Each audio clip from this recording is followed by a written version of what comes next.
কি চাই তোমার? জি, আজ রাতের মতো আপনার হোটেলে থাকবার একটু খাবার ব্যবস্থা হবে? ট্যাঙ্কে কিছু আছে তো, না একেবারে পল্টন ময়দান? না, হ্যাঁ, এই যে আছে বই কি, নইলে কি এমনি এমনি এসছি। এই যে এই তো। আচ্ছা আচ্ছা, ভালো কথা। ওই ওখানটার টুলটায় গিয়ে বসো, রান্না এখনো শেষ হয়নি, একটু দেরি হবে। দেরি হবে? কত দেরি হবে? খুব বেশি দেরি হবে? না না না, বেশি দেরি নয়। হ্যাঁ, বেশি দেরি নয়। এই একটু কাগজ আর পেন্সিল দে তো। এই নে, এই নিয়ে পাশের ফাঁড়িতে যা। কি হে, বসে বসে ঘুমোচ্ছ নাকি? ওঠো, কথা আছে। উঠবো? ও, খাবার তৈরি হয়ে গেছে, এই এক্ষুনি আসছি। শোনো, খাবার তুমি পাবে না। জি? খাবার তুমি পাবে না। খাবার পাবো না? কেন, কি হয়েছে? আমি কি পয়সা দেবো না নাকি? না, সেজন্য নয়, পয়সা দিলেও আমি তোমাকে খাবার দিচ্ছি না। কেন, আমি কি অন্যায় করেছি? এই তো, এত খাবার তুমি কি করবে? এতগুলো খাবার কার জন্যে? তুমি ছাড়া আরো লোক রয়েছে, আর খাবার থাকলেও তোমাকে আমি খাবার দিতে পারবো না, সোজা কথা বলে দিলাম। দেখুন, আমি বড় পরিশ্রান্ত। আমি আজ 12 মাইল পথ হেঁটেছি, সারাদিন কিছু খাইনি। আচ্ছা আচ্ছা আচ্ছা, খাবার না দিন, আপনার হোটেলের বারান্দায় আজকে রাতের মধ্যে থাকবার জন্য একটু জায়গা আমাকে দিন। দেখছেন না, বাইরে দারুণ শীত। এখানে আমি কাউকে চিনিও না। এই হিমের রাতে আমি কোথায় যাব? দেখো বাপু, কথা বাড়িয়ে লাভ নাই। আমি লোকটি নিহায়ত ভালো মানুষ, ওসব ঝামেলা টামেলা আমার পছন্দ হয় না বাপু। ঝামেলা? প্রথমেই আমার সন্দেহ হয়েছিল, ফাঁড়িতে লিখে জানলাম আমার অনুমানই সত্যি। ওই বুকে হাত দিয়ে বলো তো দেখি, তুমি সেই দাগি আসামি ফরহাদ হোসেন নও? হ্যাঁ। ব্যাস, তাহলে তো লেটা চুকিয়ে গেল। দাগি আসামিদের আমি হোটেলে জায়গা দিই না, বুঝলে? যাও যাও যাও যাও যাও, বেরিয়ে যাও।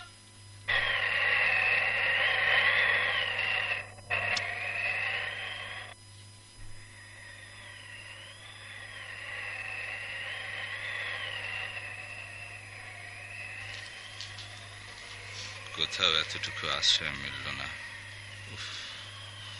ভীষণ ক্লান্ত লাগছে, কি শীত। কোথায় যাই?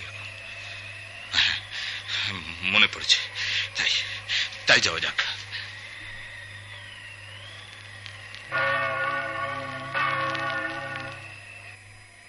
কি ব্যাপার, ঘন্টা শেকল টেনে জোগানো? জি, আমার ফরহাদ হোসেন, আমি দাগি আসামি। বড্ড অসহায় অবস্থায় পড়েছি, থাকা খাওয়ার কোনো ব্যবস্থা করতে পারছি না। আপনাদের জেলে আমাকে একটু জায়গা দেবেন? তুমি কি পাগল না ফাজলামো করছো? জি। বলি, জেল কি তোমার মামা বাড়ি নাকি যে ইচ্ছে করলেই থাকতে পারবে? থাকবার শখ হয়তো যাও, গিয়ে চুরি ডাকাতি করো। এত শীত না হলে হয়তো রাতটা পথের ধারে কোথাও কাটিয়ে দেওয়া যেত। আচ্ছা, শহরটার হলো কি? মানুষগুলো এমন কেন? সব মানুষ কি এমনি? আচ্ছা, দেখি তো এই সামনের সাদা বাড়িটায় গিয়ে। ভেতরে আসুন। এই যে, আমার নাম ফরহাদ হোসেন, আমি একজন দাগি আসামি, কয়েদি। 19 বছর আমি জেল খেটেছি, কিন্তু আমিও আর সবার মতো একটা মানুষ। আমার ক্ষুধা আছে, তৃষ্ণা আছে, মাথা গুঁজবার ঠাইয়ের দরকার রয়েছে। 4 দিন হলো জেল থেকে আমি মুক্তি পেয়েছি, তারপর থেকে আমার স্বস্তি নেই। সমাজের কাছে আজ আমি চরম অবহেলার বস্তু। ঘা খাওয়া কুকুরের মতো এই 4 দিন আমি এখান থেকে সেখানে ছুটে বেড়াচ্ছি। 12-13 মাইল পথ হেঁটে আজ আমি এখানে এসেছি, কিন্তু হোটেলে জায়গা পাইনি, কোথাও দুমুঠো খেতে পাইনি। সবখান থেকে আমি ব্যর্থ হয়ে ফিরে এসেছি। তারপর আপনার বাড়িটা দেখে বড় আশা করে আমি আপনার কাছে এসেছি। এবার বলুন, আমাকে আপনি ফিরিয়ে দেবেন? এসেছেন, ভালোই করেছেন। জি। আয়া, শোনো, টেবিলে আরেকজনের জন্যও কাঁটা চামচ সাজাও।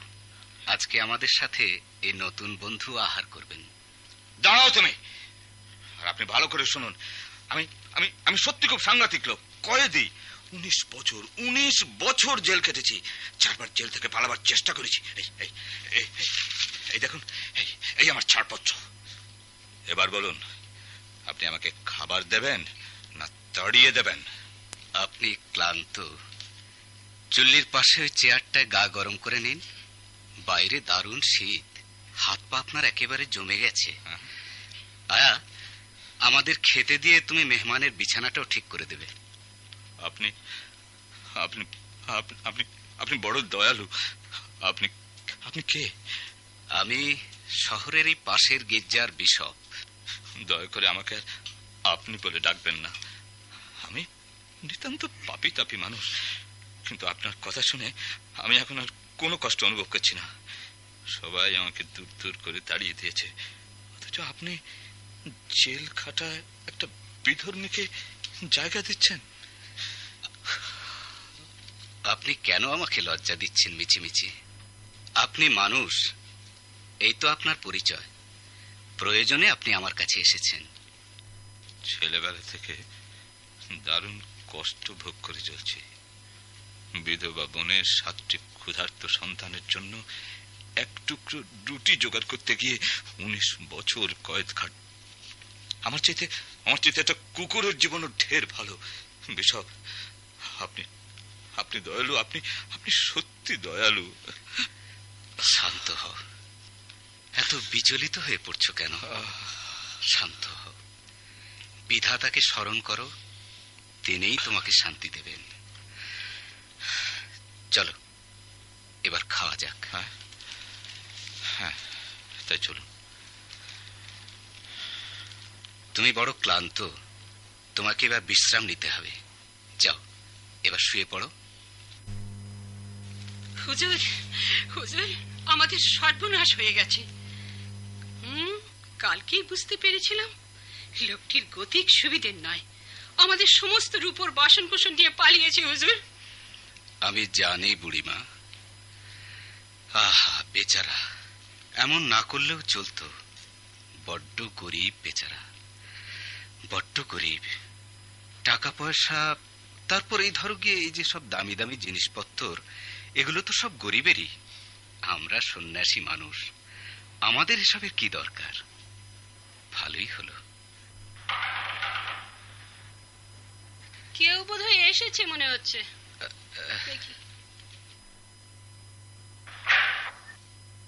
কাকে চাই? আমি পুলিশের লোক, বিশপের সঙ্গে দেখা করব। আরে ফরহাদ, তুমি ভোরবেলায় কিছু না খেয়ে চলে গেলে। আর হ্যাঁ, বাসন কোসনের সাথে 2টো রূপোর বাতিদানও তোমাকে তো আমি দিয়েছিলাম। জি, সে দুটো তুমি বোধহয় ভুলে ফেলে রেখে গেছো, নিয়ে যেও। আগে তাহলে সত্যি সত্যি ওগুলো আপনি ওকে দিয়েছেন? হ্যাঁ, আমরা তো ভেবেছিলাম চুরি। ছি ছি, খুব অন্যায় হয়ে গেছে। আচ্ছা চলি। ফরহাদ, তুমি অপেক্ষা করো। এই নাও বাতিদান 2টো। এ 2টো বিক্রি করলেও তুমি কমসে কম 100 টাকা। না না না না, আমি নেব না, আমি নিতে পারি না। আমি পাপী। আপনি আমাকে ক্ষমা করুন বিশপ। আমি কিচ্ছু মনে করিনি ফরহাদ। ঈশ্বর তোমায় ক্ষমা করুন। এখন থেকে তুমি সৃষ্টিকর্তার সুন্দর সন্তান ফরহাদ। ফরহাদ, তুমি আমার প্রিয় ভাই। তুমি ভালো হয়ে থেকো।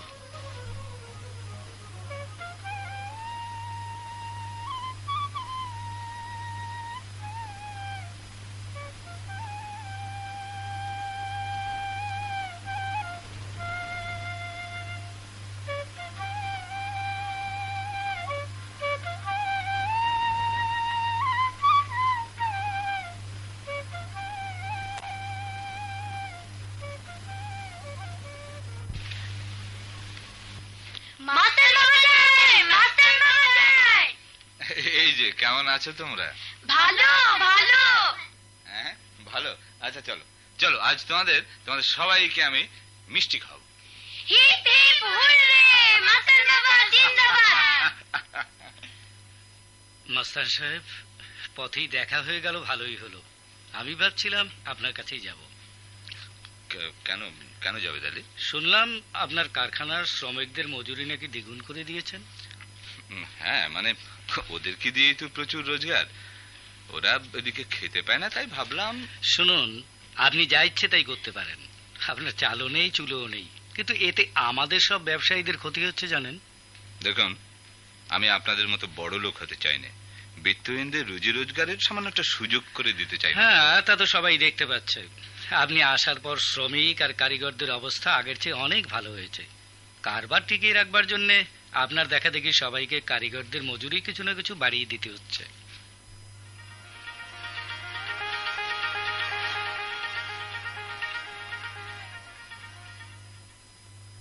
শুনেছ জাভেদ আলী, সরকার নাকি মাস্তানকে আমাদের টাউন কমিটির চেয়ারম্যান হিসেবে মনোনীত করেছে। কি, আগেই তো বলেছিলাম যে ওই মাস্তান একটু খ্যাতি আর প্রতিপত্তি চায়। এবার দেখলে তো।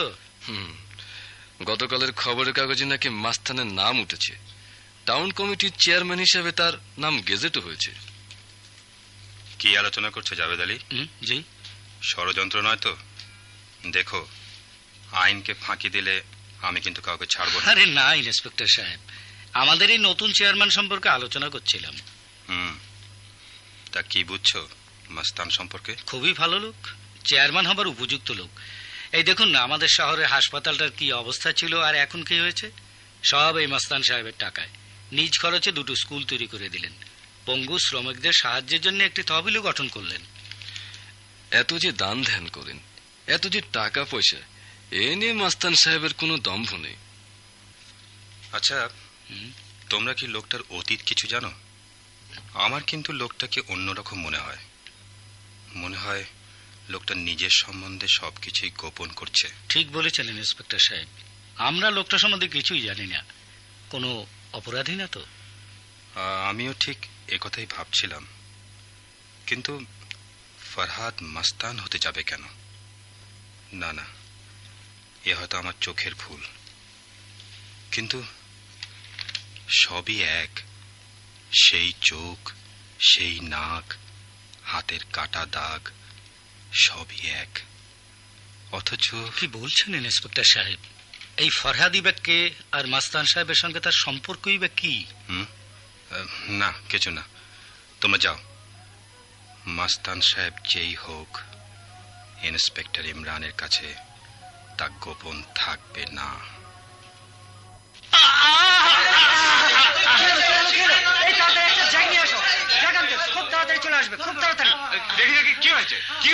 জাভেদ আলী মাল বোঝাই গাড়ি নিয়ে খাদে পড়ে গেছে, একেবারে গভীর নিচে। গাড়ি না তুললে জাভেদ আলীকে বাঁচানো সম্ভব। দেখি, আপনারা দাঁড়িয়ে দাঁড়িয়ে তামাশা দেখছেন, এদিকে জাভেদ আলী যে মারা যাচ্ছে। ইস, চাকাটা কেমন ধীরে ধীরে কাদার মধ্যে নেমে যাচ্ছে। আচ্ছা আচ্ছা আচ্ছা ভাই, এখানে ধারে কাছে কোথাও জ্যাক আছে? জ্যাক আনতে তো লোক পাঠানো হয়েছে, কিন্তু আসতে হয়তো আরো 10-15 মিনিট লাগবে। 10-15 মিনিট? কিন্তু ততক্ষণ তো অপেক্ষা করা যাবে না, দেখছেন না চাকাটা কেমন বসে যাচ্ছে। এতক্ষণ অপেক্ষা করলে জাভেদ আলী মারা যাবে। আচ্ছা, আপনাদের মধ্যে এমন কেউ নেই যিনি গাড়িটা কাঁধ দিয়ে উঁচু করে তুলে ধরতে পারে? আরে জনাব, এর জন্য তো দৈত্যের মতো শক্তি। তাছাড়া কাদার মধ্যে গাড়ির নিচে একজনের বেশি উপরে থাকার জায়গাও তো নেই। সবাই মিলে গাড়িটাকে টেনে তোলা যায় না? পুরোটা বড় কষ্ট পাচ্ছে। কেউ যদি গাড়িটাকে তুলতে পারতো। পারে পারে, একজন পারে, সারা দেশে বোধহয় একজনই পারে। এই কাদার মধ্যে ডুবে যাওয়া চাকাকে তুলতে পারে, কিন্তু কিন্তু সে এখন কোথায় কে জানে। আমার মনে হয় একজনের এমন দৈত্যের মতো শক্তি রয়েছে। সে ঢাকা সেন্ট্রাল জেলের একজন কয়েদি, ফরহাদ। জানি না এখন সে কোথায় আছে। ও, আপনি পুলিশ ইন্সপেক্টর ইমরান? আর কতক্ষণ? খুব লাগছে, মরে গেলাম, আমাকে বাঁচাও, আমাকে বাঁচাও। আমার এই কোটটা ধরো, আমি তুলবো। আপনি যাবেন? হ্যাঁ, আমি।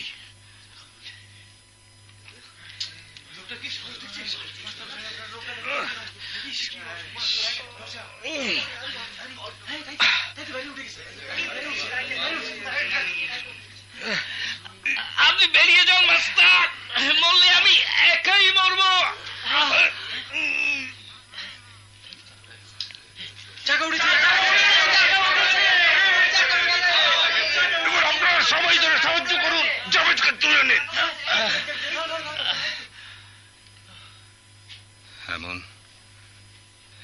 দৈত্যের মতো শক্তি কেবল একজনেরই আছে।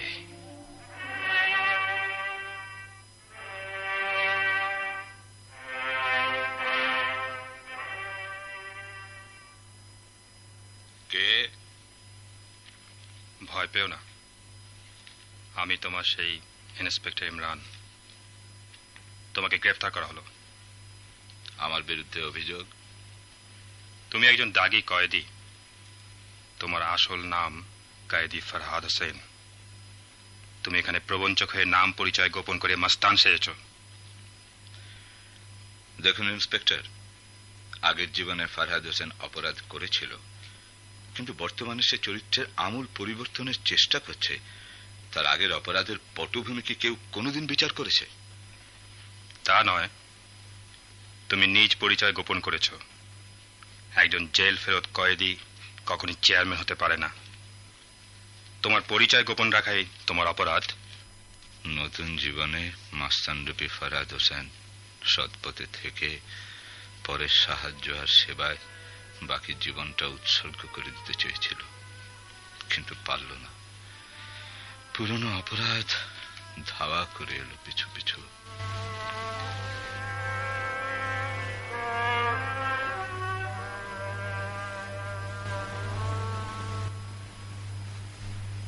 এই দেখো দেখো, আমাদের মাস্তান সম্পর্কে খবরের কাগজে ফলাও করে লেখা হয়েছে। পড়ো তো শুনি। পড়ছি শোনো। কারাগার থেকে কয়েদি উধাও।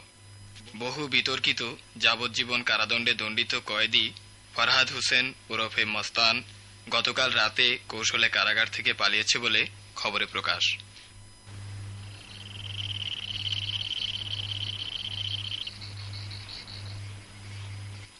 ফরহাদ, তুমি বৃদ্ধ হয়েছ। জনমভর কয়েদ খেটে আর লুকিয়ে বেড়াচ্ছ। ভালো হয়ে থাকার চেষ্টা করো, কিন্তু নিষ্ঠুর ভাগ্য তোমাকে নিয়ে ছিনিমিনি খেলছে। তোমার মনে তাই কোনো সৎ সংকল্প স্থায়ী হয়ে বসার কোনো সুযোগ পায়নি, পরিবেশ পায়নি। তবু তুমি চেষ্টা করেছ তোমার বিগত জীবনের ত্রুটি বিচ্যুতি সংশোধনের জন্য, কিন্তু তবুও তো কই কেউ তো তোমাকে অন্তর দিয়ে ভালোবাসলো না। কে কে তুমি? কি হয়েছে বাবা? হ্যাঁ, না মা, না কিছু না, তুই ঘুমো। এমনি স্বপ্ন দেখছিলাম একটা। বাবা, তুমি আমার কাছে কি একটা লুকোচ্ছ, সত্য গোপন করছো? ওসব প্রসঙ্গ তুলিস না তাপসী। তুই আমাকে ভালোবাসিস, সারা মন উজাড় করে তুই আমাকে শ্রদ্ধা করিস, এই তো আমার পরম পাওয়া। তুই আছিস, এই তো আমার সব আছে। বাবা, তোর মাই তো এই মায়ের টোরে আমাকে বেঁধে দিয়ে গেল। ভেবেছিলাম বাকি জীবনটা পালিয়েই বেড়াবো, কিন্তু পারলাম কই। তোর মার কথায় সেদিন রাজি হয়ে তো নতুন করে আবার ঘর বাঁধলাম। মাঝে মাঝে মনে হয় সব ছেড়ে দিয়ে যেদিকে দু চোখ যায় চলে যায়, কিন্তু তোর বাঁধন কাটার মতো এমন শক্তি যে আমার নেই মা। ওই পাখির ডাক শোনা যাচ্ছে, সকাল হয়ে এলো, ঘুমোবে না? না, আর ঘুমোবো না।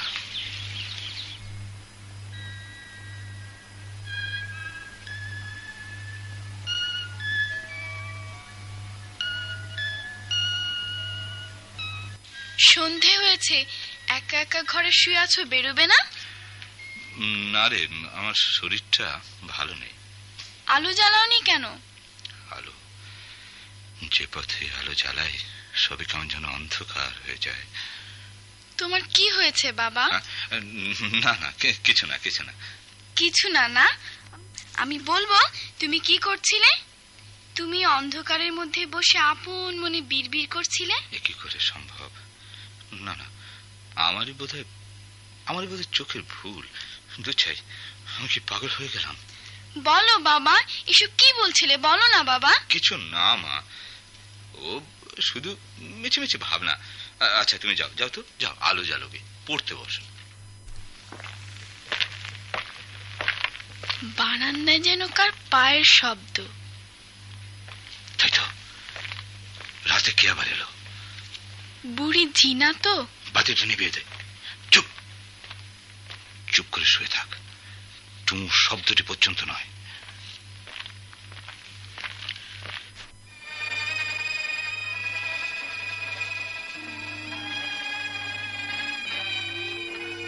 তাপসী, তাপসী, তাপসী, এই যে তাপসী, আমার সাথে চলে। আহা, কোনো কথা নয়, এক্ষুনি আমার সঙ্গে চলে আয়। আমরা বাড়ি ছেড়ে চলে যাব, কোনো শব্দ করিস নি।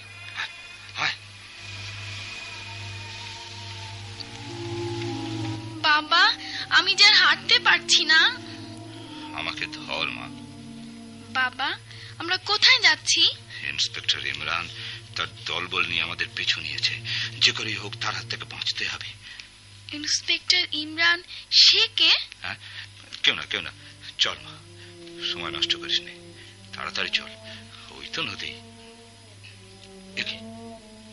খেয়া বন্ধ হয়ে গেছে, কিন্তু আমাকে তো যেমন করে হোক নদীটা পার হতে হবে। তুই আমাকে ধর। ভীষণ শীত নেমেছে। তাপসী, মামনি তোমার ঘুম পেয়েছে? আমার খুব শীত লাগছে বাবা। হ্যাঁ, তাই তো। আমার এই কোটটা নে, গায়ে জড়িয়ে রাখ। একটু আগুন দরকার। তাপসী, আমি একটু আসছি মা, তুমি এখানেই থেকো, কোনো ভয় নেই। আমি এক্ষুনি আসছি। হ্যাঁ, এক্ষুনি আসছি।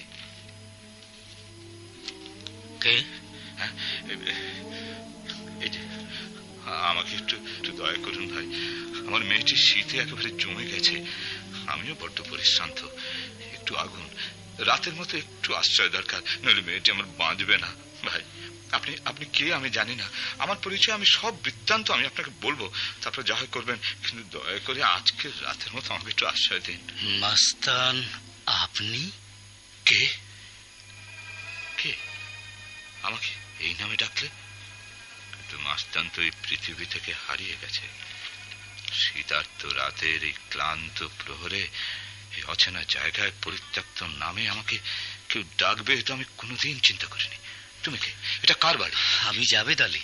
জাবেদ আলী? হ্যাঁ মাস্তান, আমি সেই জাবেদ আলী। কি আশ্চর্য, আমাকে চিনতে পারছেন না? মানে আমি সেই জাবেদ, আমাকে গাড়ির চাকাতলা থেকে বাঁচিয়েছিলেন, মনে পড়ে মাস্তান? ও হ্যাঁ হ্যাঁ হ্যাঁ, মনে পড়েছে। তুমি জাবেদ, সব মনে পড়েছে। তুমি কি করো? কিন্তু মাস্তান, আপনি এখানে এলেন কি করে? সব বলছি। আমি বড্ড ক্লান্ত। আমি তোমার এখানে থাকতে চাই ভাই জাবেদ আলী, আমি তোমার সাহায্য ভিক্ষা করছি। আমি আজ বড় বিপদে পড়েছি, তুমি আমাকে বাঁচাও। একদিন আমি তোমার জীবন রক্ষা করেছিলাম, তার কোনো প্রতিদান হিসেবে নয়। আমি আজ তোমার সাহায্য চাই। মাস্তান, ওরকম করে বলবেন না, আপনি আমাকে আদেশ করুন, বলুন আমাকে কি করতে হবে। জীবন দিয়ে হলেও আমি সে আদেশ পালন করব। আপনার কোনো কাজে আসতে পারলে আমি নিজেকে ধন্য মনে করব। সত্যি বলছো? হ্যাঁ। তুমি সত্যি বলছো জাবেদ? কিন্তু শুধু আমি নই, আমার সঙ্গে আমার একটি মেয়ে রয়েছে। বলো তুমি আমাদের সাহায্য করবে? সত্যি বলছি, আপনার দয়ার ঋণ কি আমি কোনোদিন শোধ করতে পারবো? আপনি বলুন আমাকে কি করতে হবে। তুমি এখানে কোথায় থাকো? ওই ভাঙা বাড়ির পেছনে ছোট্ট একটা ঘরে। ক কামরা? 3 কামরা। আমার দুটো শর্ত, মানে আমার দুটো অনুরোধ আছে। আমি কেন তোমার এখানে এলাম, কি করে এলাম, তা আমায় জিজ্ঞেস করতে পারবে না, কোনো কৌতূহল দেখাবে না। আর আমার সম্পর্কে তুমি যা জানো কাউকে কোনো দিন তা বলবে না। বলো হয়ে যাবে, প্রতিজ্ঞা করো, আমার এই অনুরোধ তুমি রাখবে? আমি কথা দিলাম মাস্তান। আমি জানি মাস্তান কোনোদিন অন্যায় করতে পারেন না, কোনো ষড়যন্ত্র তার মনে নেই। এখন থেকে আপনি এখানেই থাকবেন। তাহলে চলো ভাই, আমার মেয়েটিকে নিয়ে আসি, ওর জন্য একটু আগুন, একটু বিছানার বড় দরকার, নইলে মারা যাবে। বেশ, চলুন।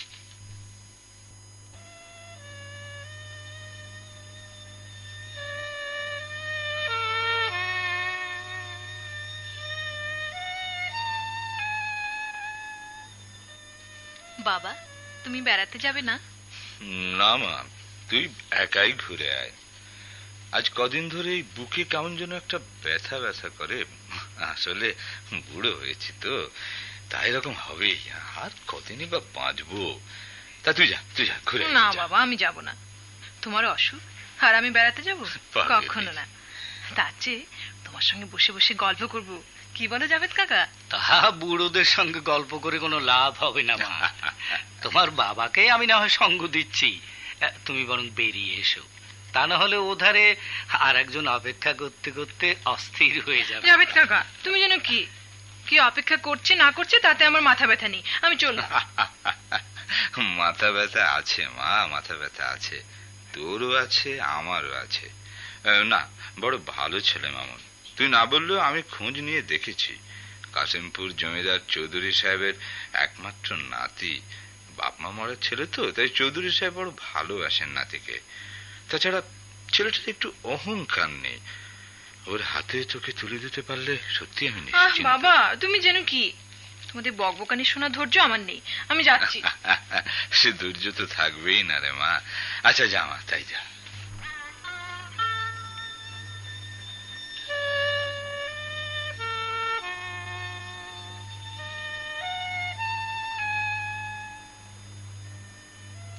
নানা ভাই, আমি বিয়ে করব। বিয়ে করবে তা তো সুখের কথা। যদি তোমার মা বেঁচে থাকতো, সবই অদৃষ্টের লীলা। তা যাই হোক, আমরা তাহলে পাত্রী দেখি, কি বলে? না, ঠিক তা নয়, মেয়ে আমার ঠিক করা আছে।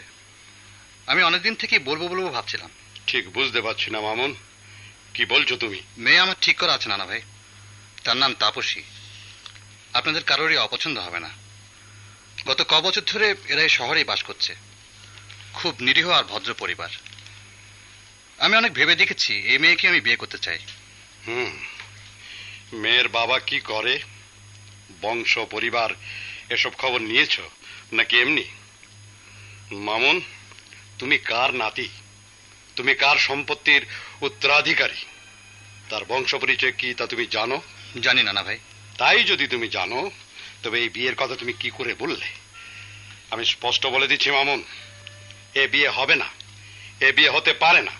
আর হ্যাঁ, আমার ইচ্ছার বিরুদ্ধে আমার মুখে চুনকালি দিয়ে তুমি যদি এখানে বিয়ে করো, তাহলে আমি তোমাকে ত্যাগ করতে বাধ্য হব। আমি বিস্মিত হয়েছি মামুন, শেষে তুমিও আমার ইজ্জত, আমার পারিবারিক আভিজাত্যে কলঙ্ক লেপন করতে উদ্যত হয়েছ। কোথায় যাচ্ছ? আপনার দয়ার জন্য আমি কৃতজ্ঞ নানা ভাই। আভিজাত্যের অহংকার আজ আপনি আমাকে অপমান করলেন। আমার বাবাকেও আপনি এই আভিজাত্যের দম্ভে 5 বছর আগে অপমান করেছিলেন। আপনার আচরণ আমার চিরদিন মনে থাকবে। আজ থেকে আপনার সাথে আমার কোনো সম্পর্ক নেই। আশীর্বাদ করুন নানা ভাই। দাঁড়াও, যেও না মামুন, দাঁড়াও। কে কোথায় আছো?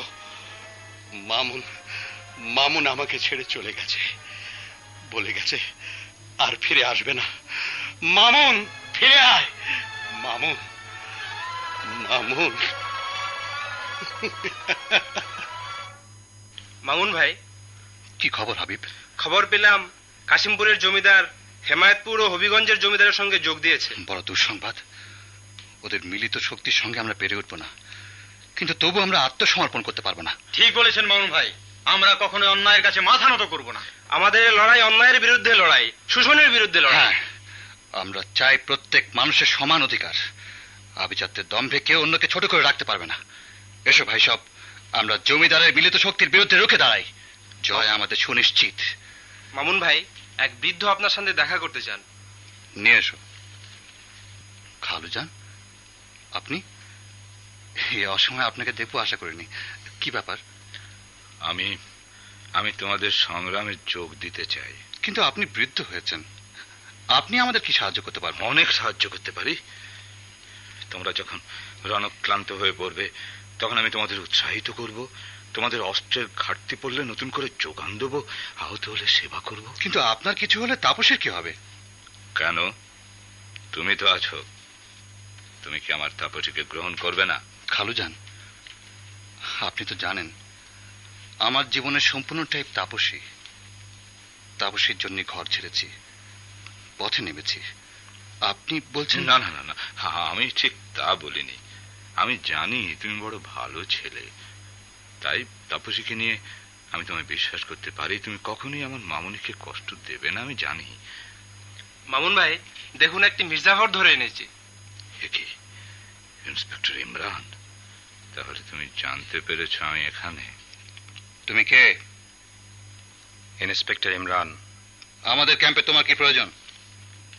আমি এক পলাতক আসামির খোঁজে এসেছি। মিথ্যে কথা। তুমি এসেছো আমাদের অবস্থান সম্বন্ধে জানতে। তুমি জমিদারের স্পাই। তোমার মৃত্যুদণ্ড হওয়া উচিত। ইন্সপেক্টর ইমরান মৃত্যুকে ভয় করে না। কর্তব্যরত অবস্থায় যদি আমার মৃত্যু হয়, সে মৃত্যুকে আমি ভয় পাই না। জমিদারের কিংবা তোমাদের কারো ব্যাপারে আমার কোনো উৎসাহ নেই। শুধু আইন অমান্যকারীকে আমি ধরতে চাই। আইনকে ফাঁকি দিয়ে কেউ বেরিয়ে বেড়াবে তা আমি হতে দেব না। চুপ করো। তোমার প্রলাপ শোনার মতো সময় আমাদের নেই। কোনো পলাতক আসামি আমাদের কাছে নেই। তুমি মিথ্যে কথা বলছো। জমিদারের পক্ষে গুপ্তচর বৃত্তি করার অপরাধে তোমাকে মৃত্যুদণ্ড দিলাম।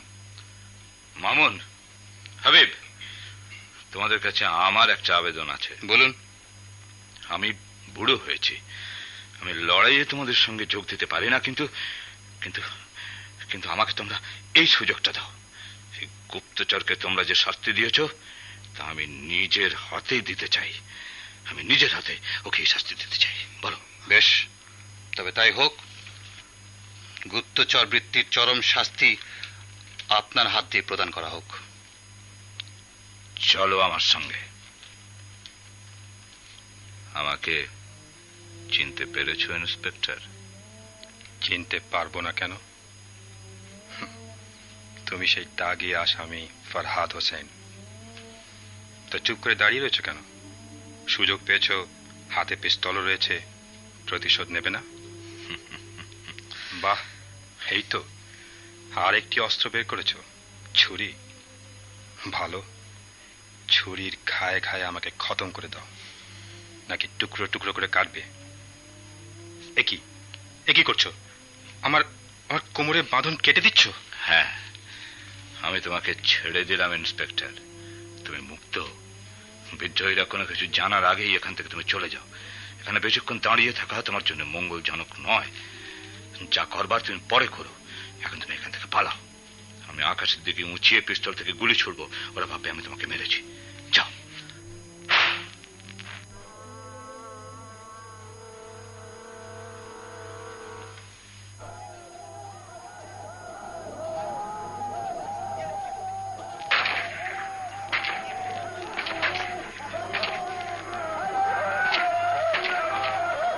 খালুজান, জলদি আসুন, মামুন আহত।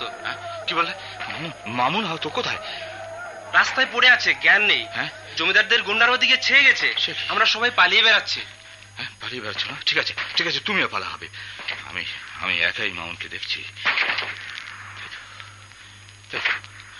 জমিদারের লোকেরা ভীষণ ধরপাকড় করছে। সে অবস্থায় মামুনকে কি করে তুলে আনি? কিন্তু মামুনকে তো বাঁচাতেই হবে। মামুনকে বাঁচাতে না পারলে তাপসী কোনোদিন আমাকে ক্ষমা করবে না। এই তো কেউ নেই, সব দিকে ছুটছে। এই এই এই সুযোগ। মামুন, মামুন, যাক, শুকর শুকর আল্লাহ বেঁচে আছে। ঠিক আছে, কাঁধেই তুলে নেই। কিন্তু যাবো কোথায়? হ্যাঁ, মনে পড়েছে, ওর নানার বাসায়। এখন একমাত্র নিরাপদ জায়গা হচ্ছে ওর নানার বাসা। কিন্তু যাওয়া যায় কোন দিক দিয়ে? ওদিককার রাস্তা বন্ধ, পেছন দিকে জমিদারের লোক। কোন দিকে যাবো? ধরা পড়লে মৃত্যু। কোন রকমে যদি নদীর দিকে যেতে পারতাম, কিন্তু কিভাবে? হ্যাঁ, মাটির নিচে নর্দমা দিয়ে, ঠিক ঠিক নর্দমা দিয়ে যাব। অন্ধকারে কেউ দেখবে না। এই তো নর্দমা। নেমে পড়ি।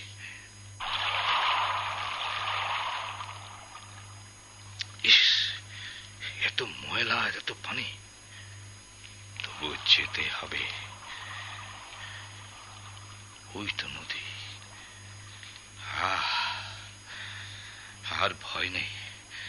এবারে মামুনকে নিয়ে যাবার জন্য একটা গাড়ি জোগাড় করতে হয়। ফরহাদ হোসেন।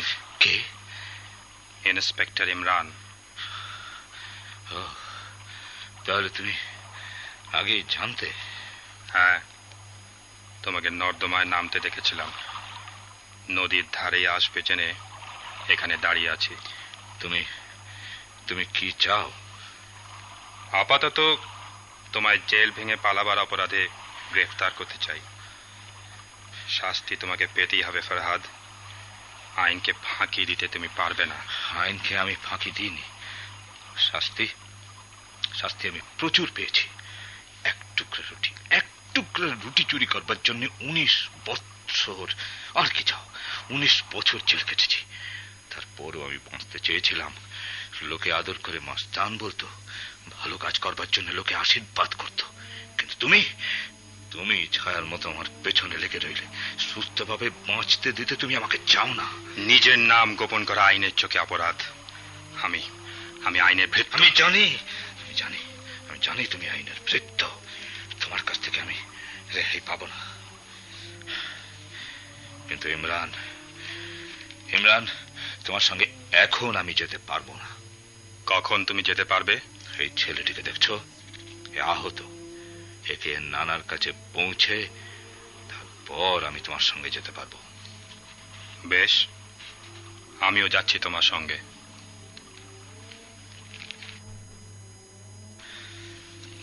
ইন্সপেক্টর ইমরান, বলো। মামুনকে বাড়ি রেখে আসার সময় চেয়েছিলাম, তুমি আমাকে সেই সময় দিয়েছ। আমি কৃতজ্ঞ। এবারে আমার মামুনির সঙ্গে একবার শেষ দেখা করে নিতে চাই।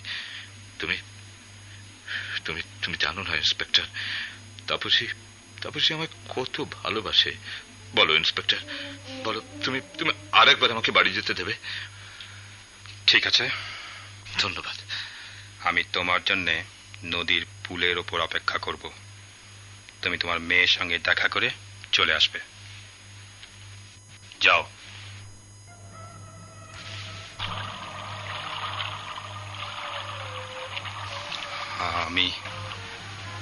আমি এখন কি করব? আইনত যেটা কর্তব্য বলে মনে করি তা না মানবতা। ফরহাদ আজ আমাকে নতুন জীবন দান করেছে, আমার বিবেককে জাগিয়েছে। এতদিন আমি অন্ধ ছিলাম। মানবতা বলতে কি আমি জানতাম না। আইন, শুধু আইনকেই শ্রদ্ধা করেছি, মানবতাকে নয়। আজ প্রথম বুঝতে পারলাম ফরহাদ নিষ্পাপ। কিন্তু আইনের চোখে সে অপরাধী। তাকে ধরা আমার কর্তব্য। আমাকে ধরতেই হবে। আমি যে আইনের রক্ষক। কিন্তু না, কি অপরাধে ধরব? ফরহাদ কি করেছে? রুটি চুরি করেছে? কিন্তু চুরি করতে তো সে চায়নি, বাধ্য হয়েছে। একই হচ্ছে ইন্সপেক্টর ইমরান, তোমার একই মতিভ্রম। জীবনে যে কাজ তুমি কখনো করনি তাই আজ তুমি করছো। ফরহাদ অপরাধী, দাগী আসামি। তাকে ধরার জন্য তুমি দীর্ঘদিন থেকে চেষ্টা করছো। তাকে বাগে পেয়ে তুমি ছেড়ে দিচ্ছ। এখনো সময় আছে, তাকে গ্রেফতার করো। না, সে নিষ্পাপ। আমি ভুল করেছিলাম। কিন্তু না, আমি ভুল করিনি, আইন ভুল করেছে। মিথ্যা শাস্তি দিয়েছে ফরহাদকে। ফরহাদের কোনো দোষ নেই। কিন্তু আইনে তবে কি করে? এ কি বলছি আমি? না, আইনকে আমি অসম্মান করছি। না, তা হতে পারে না। কিন্তু কি হতে পারে? ফরহাদকে ধরবো না, আইনকে অসম্মান করব না, তাহলে কি করব? এই আমার একমাত্র পথ। আমি ফরহাদের কাছে অপরাধী। আমি আইনের কাছে অপরাধী। আমার পথ আত্মহত্যা। আজকেই, এক্ষুনি, এইখানেই, পুলের ওপর থেকে। কেউ জানবে না, কেউ বুঝবে না, ফরহাদও জানবে না।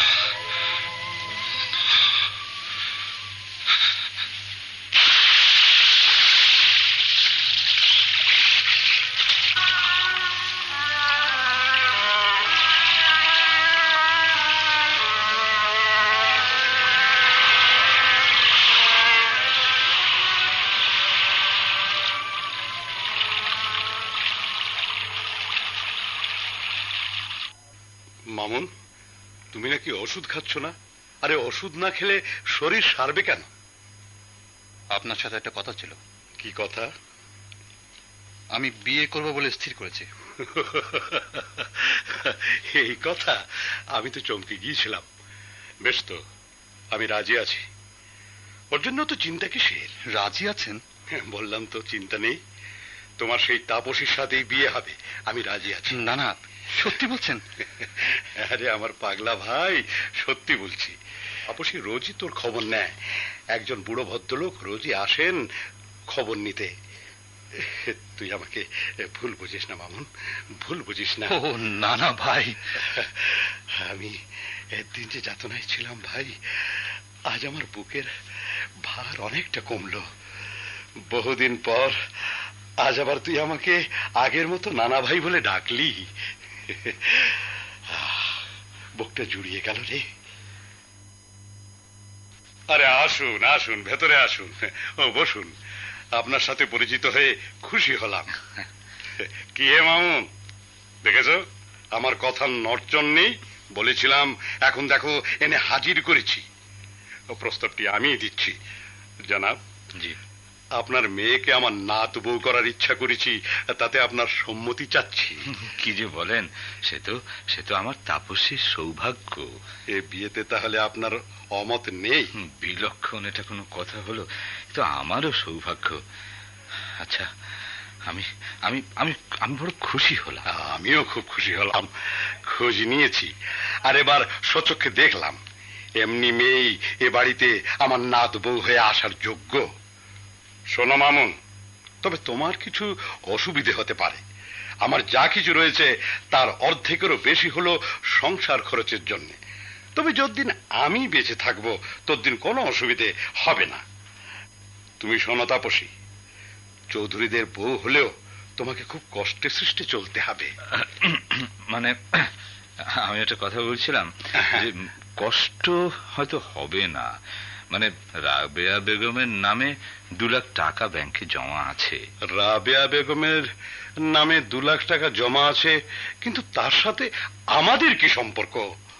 তাপসীর ভালো নাম রাবেয়া বেগম। 2 লাখ টাকা মানে জমা আছে? হ্যাঁ, তাপসীর নামে টাকাটা জমা আছে। 2 লাখের চেয়ে 1,000 টাকা বেশিও হতে পারে। যখন ব্যবসা করতাম সে সময় জমা টাকাটা ওর নামেই রেখেছি। এই যে আমি কাগজপত্র সব সঙ্গে নিয়ে এসেছি, দেখুন। রাজকন্যার সাথে অর্ধেক রাজত্ব। নাতি আমার ডুবে ডুবে অনেক পানি খেয়েছে দেখছি। হ্যাঁ, তা একটা তারিখ ঠিক করে ফেলুন জানাব। হ্যাঁ হ্যাঁ হ্যাঁ।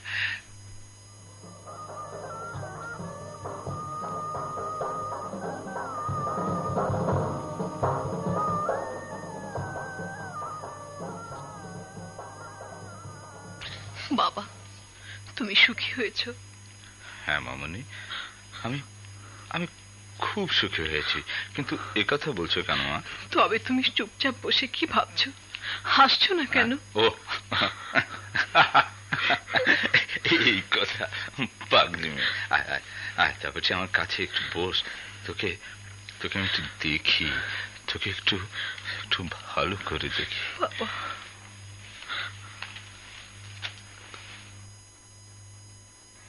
যদি তোর ডাক শুনে কেউ না আসে তবে একলা চলো রে।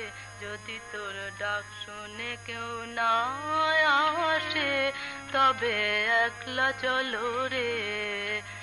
একলা চলো, একলা চলো, একলা চলো, একলা চলো রে। যদি তোর ডাক শুনে কেউ না আসে তবে একলা চলো রে। আসসালামু আলাইকুম, ভিতরে আসুন। মামুন উঠেছে? এক্ষুনি খবর দিচ্ছে, আপনি উপরে এসে বসুন। না, আমি নিচেই বসছি। তুমি কেবল মামুনকে একটু খবরটা দাও। আচ্ছা শোনো, আমার নাম বলো না, শুধু বলবে এক ভদ্রলোক দেখা করতে এসছেন, তার কিছু গোপন কথা রয়েছে। বাবা আপনি? আমি ভাবছিলাম অন্য কেউ। এখানে বসে কেন? ওপরে চলুন, দেখবেন আপনার মেয়ে গান গাইছে। হ্যাঁ, শুনতে পাচ্ছি। আমি এখানেই বসবো। কিছু কথা রয়েছে। আপনার শরীর কেমন? কাল রাতে আমরা সবাই আপনার কথা বলা বলি করছিলাম। আমার কিছু হয়নি মামুন। আমি সবাইকে মিথ্যা কথা বলেছি মামুন। আমি একজন দাগী আসামি। আমি ঠিক বুঝতে পারছি। আমি জীবনে অনেকবার জেল খেটেছি। আপনি এসব কি বলছেন? ঠিক বলছি মামুন চৌধুরী। আমি 19 বছর জেল কেটেছি ডাকাতির অভিযোগে। তারপর ছাড়া পেয়ে আবার ডাকাতির জন্য অভিযুক্ত হয়ে যাবজ্জীবন কারাদণ্ডে দণ্ডিত হয়েছি। আজ আমি পলাতক। আর একটা কথা, আমি তাপসীর বাবা নই। আপনি তাপসীর বাবা নন? না, আমি তাপসীর বাবা নই। আমি একজন সামান্য দরিদ্র কৃষক ছিলাম। চাষ করে জীবন ধারণ করতাম। আমার ভগ্নিপতি মারা যাবার পর আমার বিধবা বোন ও ছোট ছোট 7টি ভাগ্নির ভরণ পোষণের ভার আমার উপর পড়ে। দেশে তখন আকাল। একটা রুটি চুরি করবার জন্য জেল হলো 19 বছর। আমার নাম মাস্তান নয়, আমার নাম ফরহাদ হোসেন। কিন্তু এসব কথা যে সত্যি তার প্রমাণ? আরে আমি তো বলছি এ কথা মিথ্যে নয়। তাপসী আমার মামনি, আমার নয়নের মনি। কিন্তু আমি তাপসীর কে? তার জীবনে আমি একজন পথচারী, বই তো কেউ নই। 10 বছর আগেও তাপসীকে আমি চিনতাম না। আর আজ তাপসী আমার জীবনেরই আরেকটি অংশ। কিন্তু দুজনের পথ ভিন্ন। তার অভিভাবক বদল হয়েছে। এ বদলে তাপসীর ভালোই হয়েছে। তাপসী খুশি হয়েছে। হ্যাঁ, ওই যে 2 লাখ টাকা আমার ছিল, ও টাকাটা অবৈধ নয়। ও টাকাটা আমি সৎ উপায়ে উপার্জন করেছি। এবার আমার কাজ শেষ হয়েছে। বাকি ছিল তোমার কাছে আমার নিজের পরিচয়টা দেয়া। তাও আজ দিলাম মামুন চৌধুরী। কিন্তু আপনি এসব কথা বলছেন কেন? কেউ তো আপনাকে বাধ্য করেনি। আপনি তো চেপেও রাখতে পারতেন। কেন বললেন? কি উদ্দেশ্যে বললেন? বলেছি সম্মানবোধ আর আত্মবোধ থেকে। মামুন চৌধুরী, আমি বড় দুঃখী, অভাগা। আমার জীবনের সর্ব অবয়বে দুঃখ তার নাম লিখে রেখেছে। দুর্ভাগ্য একটা রজ্জুর মতো আমার বুকটাকে আষ্টে পৃষ্ঠে বেঁধে রেখেছে। এই দুর্ভাগ্য আমাকে আকর্ষণ করছে, নিষ্পেষণ করছে। দুর্ভাগ্যের এই রজ্জুকে আমি ছেড়ে ফেলতে চেয়েছি, পারিনি। খুলে ফেলতে চেয়েছি, পারিনি। দুর্বার স্রোতে আমি শুধু পাখি খেয়েছি, কুলের কিনারা আমি পাইনি। আমি তোমাকে সব কথা না বলে থাকতে পারলাম না। বাঁচার জন্য একবার আমি রুটি চুরি করেছিলাম, কিন্তু আজ আর বাঁচবার জন্য নিজের পরিচয়টা চুরি করব না। আমার দাদুর অনেক বন্ধু রয়েছেন। আপনার সাজা মৌকুফের জন্য আমি চেষ্টা করব। না, তার প্রয়োজন হবে না। লোকের কাছে ফরহাদ হোসেন আজ মৃত, এমনকি আইন কর্তৃপক্ষের কাছেও। বেচারি তাপসী এই খবর শুন। না, তুমি তাপসীকে কিছু বলো না। ওকে যা বলবার আমি নিজেই বলবো। আচ্ছা, আমি কি তাপসীর সাথে দেখাও করতে পারবো না? মানে তুমি কি মনে করো যে ওর সাথে আমার সম্পর্ক থাকলে কোনো অমঙ্গল হবে? আসা যাওয়া দেখাশোনা যত কম হয় ততই ভালো। প্রতিদিন বিকেলে এসে আপনি তাপসীর সাথে দেখা করে যাবেন। নিচের ঘরে, ওপরে যাবেন না। সেই ব্যবস্থাই হবে। আমি বাইরে যাচ্ছি, তাপসী আসছে। কি ব্যাপার, তুমি নিচে কেন? ওপরে এলেই তো পারতে। তুমি তো জানো আমি একটু অদ্ভুত ধরনের লোক। তুমি কি বলছো বাবা? তাপসী আমাকে আর বাবা বলো না। এসব তুমি কি বলছো? তোমার কি হয়েছে বাবা? আমাকে বাবা বলো না। যদি ইচ্ছা করে আমাকে ফরহাদ হোসেন বলে দেখো। তোমার আর বাবার প্রয়োজন নেই। তুমি এখন স্বামী পেয়েছো। আমি সুখী হই, তুমি তা চাও না? ওরে পাগল, তোর সুখই তো আমার সবচেয়ে বড় সুখ। তুই সুখী হতে চেয়েছিলি। অভাগী জীবনে তুই কত কষ্ট পেয়েছিস। এবার তুই সুখী হয়েছিস। তাপসী, আমার কাজের পালাও সাঙ্গ হয়েছে। আমি আসি। ওই যে ওরা বোধহয় তোর জন্য অপেক্ষা করছে। কি ব্যাপার, তুমি নিচে কেন? ওপরে এলেই তো পারতে। তুমি তো জানো আমি একটু অদ্ভুত ধরনের লোক। তুমি কি বলছো বাবা? তাপসী আমাকে আর বাবা বলো না। ওরা বোধহয় তোর জন্য অপেক্ষা করছে।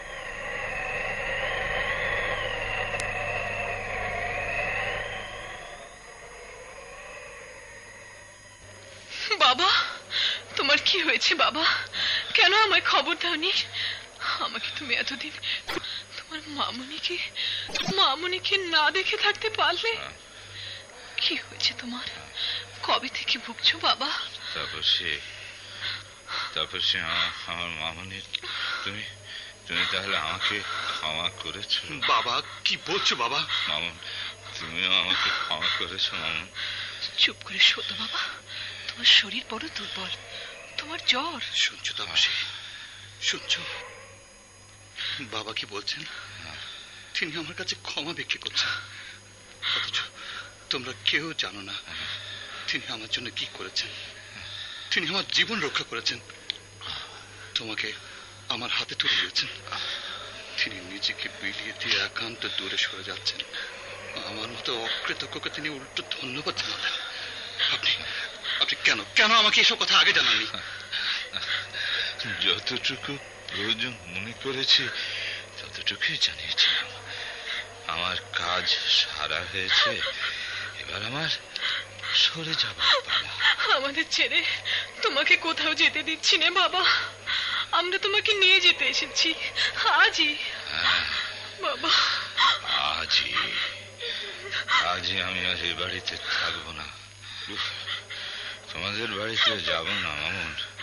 হ্যাঁ মামুন, আমি অন্য কোথাও চলে যাচ্ছি, একা, একেবারে একা, যেখান থেকে কেউ কোনো দিন ফিরে আসে না। আমি সেখানে এসব কি বলছেন বাবা? হ্যাঁ, সেই তো স্বাভাবিক, মৃত্যুই তো স্বাভাবিক। কেঁদো না মামুনি। মামুন, তুমি শান্ত হও। আমাকে মরতে বারণ করছো? অবশ্যম্ভাবী কি কেউ কোনো দিন রোধ করতে পারে?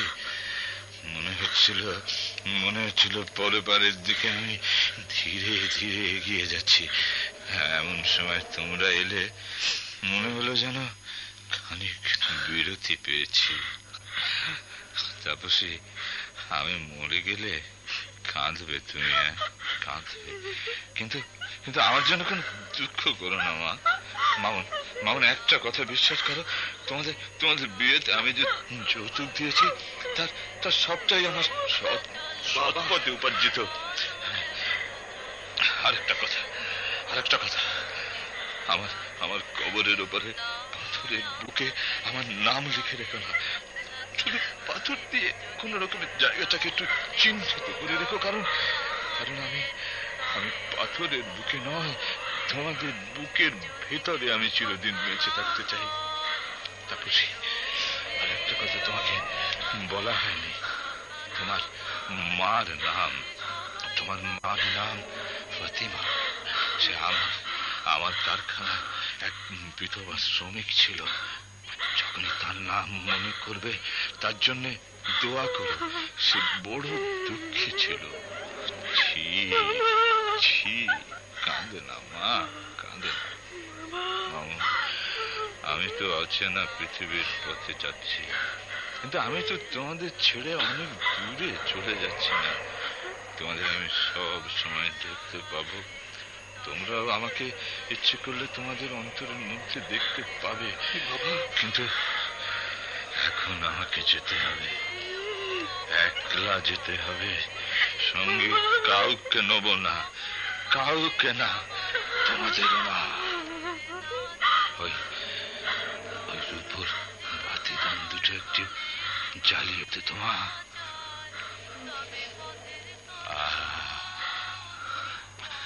শান্তি। দেখ বাইরের গাছটা কেমন নড়ছে, আমায় ডাকছে। ওখানে আমায় কবর দিস, ঘাসের মধ্যে, গাছের নিচে। মামুন, বাবা, তাপসী। ভিক্টর হুগোর লে মিজারেবলস কাহিনীর ছায়া অবলম্বনে রচিত নিয়তি নাটকের অভিনয় শুনলেন। রচনা আজমল হোসেন খাদেম, অংশগ্রহণে